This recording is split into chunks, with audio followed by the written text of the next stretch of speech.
Olá pessoal, bom dia, tudo bem com vocês? Espero que todos estejam muito bem. Aqui quem fala é o professor Aislan do Centro Educacional Paideia e hoje a gente vai ver uma revisão, pequena revisão, e como a gente vai resolver a nossa atividade avaliativa remota. Vamos lá? Bom, durante todo esse terceiro bimestre a gente falou sobre a linguagem poética, presente em vários tipos de texto, não é? Lá no começo a gente viu que a linguagem poética é aquela linguagem cheia de subjetividade, é uma linguagem conotativa, não é? A linguagem poética é uma linguagem que busca o embelezamento das palavras, do texto, da fala. Então é uma linguagem onde as palavras não vão ter o seu sentido real muitas vezes. Elas vão adquirir outros sentidos, um sentido mais sentimental, mais emocional, não é? Porque a linguagem poética, através da subjetividade, ela tenta imprimir tudo isso no seu texto. Depois a gente viu a diferença entre o poema e a prosa, no caso o texto em verso e o texto em prosa. Qual é a principal diferença? Bom, os poemas, os textos em verso, como o nome mesmo já diz, primeiro de tudo, eles são escritos em versos. Então a gente vai ter um texto em que cada linha vai conter um verso, e como ele vai priorizar a sonoridade, como ele vai priorizar a rima, o ritmo, ele não vai até, por exemplo, o final da linha. Ele sempre vai cortar, vai começar continuar o texto na linha abaixo. Já o texto em prosa é o texto mais comum, como nós conhecemos, aquele texto que contém os parágrafos, que contém o ponto final, e que o texto, quando termina lá no finalzinho da linha, ele começa de novo lá na linha logo abaixo. Isso quer dizer que é um texto continuado, não é? E nós temos também a prosa poética, que é justamente um texto em formato de prosa, porém utilizando-se da linguagem poética, que nós temos tanto presente aqui no poema. Professor, mas na prosa a gente não tem linguagem poética? A prosa são os textos que nós encontramos nos livros, são os textos que nós encontramos em revistas, são os textos que nós encontramos em artigos, em entrevistas de jornal, em reportagens, notícias e assim vai. Grande parte desses textos em prosa, eles não possuem linguagem poética. Porque, por exemplo, uma notícia de jornal não seria muito interessante se ela fosse escrita com esse tipo de linguagem, uma vez que a notícia ela tem que ser direta, passar os fatos, passar as informações, não é? Enquanto a linguagem poética ela vai ser mais subjetiva, ela vai ser uma linguagem mais, digamos, enfeitada. Então não seria interessante. Então, para uma prosa possuir linguagem poética, é bem mais comum a gente encontrar na prosa poética, tá bom? Não confundir prosa com prosa poética. A prosa poética é um texto que é escrito em prosa, porém utiliza a linguagem poética. O poema, olha só que interessante, ele possui duas coisas muito interessantes: a sonoridade, que é produzida pelas rimas e pelo ritmo. E ele possui também uma estrutura, que é como ele é colocado, como ele é feito, não é o formato dele. Essa estrutura é colocada em versos, que é cada uma das linhas do poema, e estrofes, que são os conjuntos de versos, né?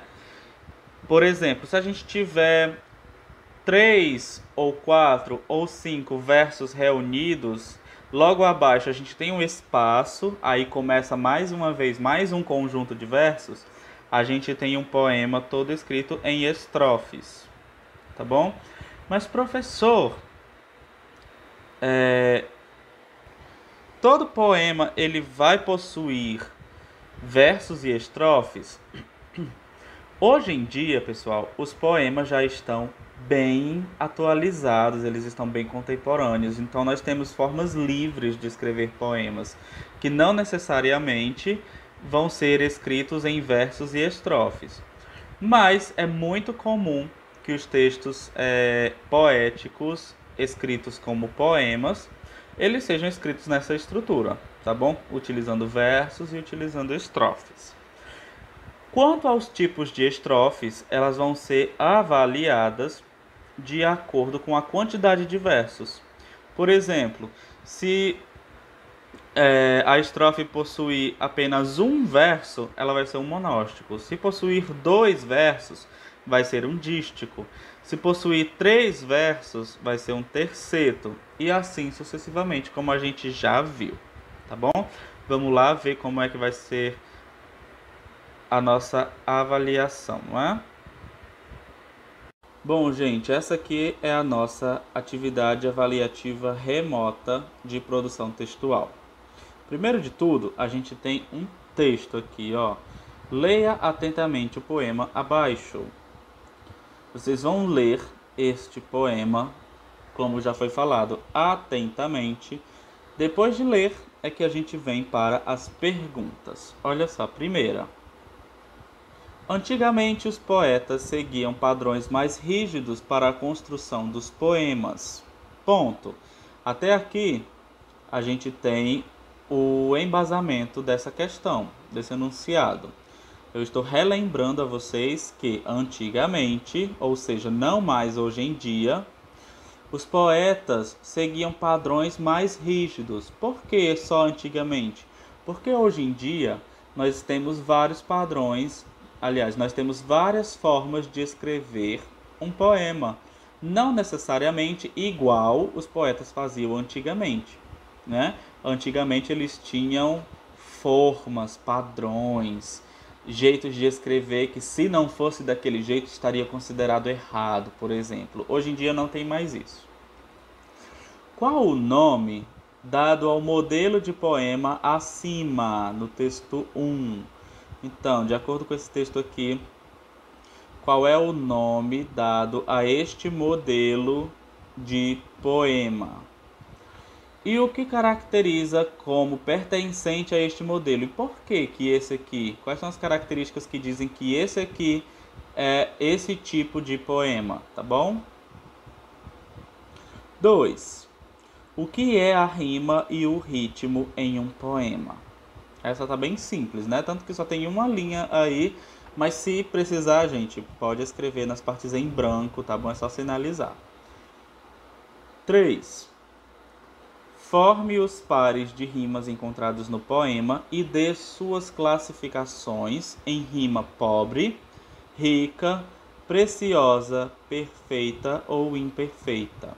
O que é que vocês vão fazer? Vocês vão vir aqui no poema e formar os pares de rimas. Por exemplo, vou dar o primeiro exemplo. Certo, esperto. Então você vai lá na questão, escreve aqui certo, tracinho, esperto, e ao lado você diz se essa é uma rima pobre, rica, se essa é uma rima preciosa, perfeita ou imperfeita, tá bom? E assim sucessivamente, de acordo com todas as rimas que vocês encontrarem. Encontrem os outros pares de rimas, tá bom? Nas outras estrofes. Na sua opinião, o que é linguagem poética? Na sua opinião, com suas palavras. Tentem escrever uma resposta mais completa, tá bom? Não apenas com 1, 2 palavras, uma linha rapidinho, mas elaborem uma resposta o máximo completa que vocês conseguirem. E cite 3 exemplos retirados do poema. Vocês vão vir aqui mais uma vez no poema e retirar exemplos de frases ou palavras que estão sendo utilizadas com linguagem poética. A quinta questão é uma questão de pesquisa. Você vai pesquisar na internet ou em livros trechos de poemas que possuam esses tipos de estrofe, tá bom? Você pesquisa lá, por exemplo, na internet, poemas com dístico. Aí vocês vêm aqui e escrevem só o exemplo do dístico, que são aquelas estrofes que possuem apenas 2 versos, né? E assim sucessivamente vocês vão fazer com terceto, quarteto, oitava, monóstico. Não precisa escrever o poema inteiro, somente aquela estrofe que é desse tipo que está pedindo aqui em cada um dos tópicos, tá bom? Quem quiser escrever, ao invés de pesquisar, quiser produzir o próprio poema, a própria estrofe, pode também, tá bom? Mas quem quiser pesquisar poemas que já existem, tá tranquilo. Então, gente, essa foi a nossa avaliação. Boa prova para todos, boa avaliação para todos e tchau, tchau. Qualquer dúvida, só perguntar.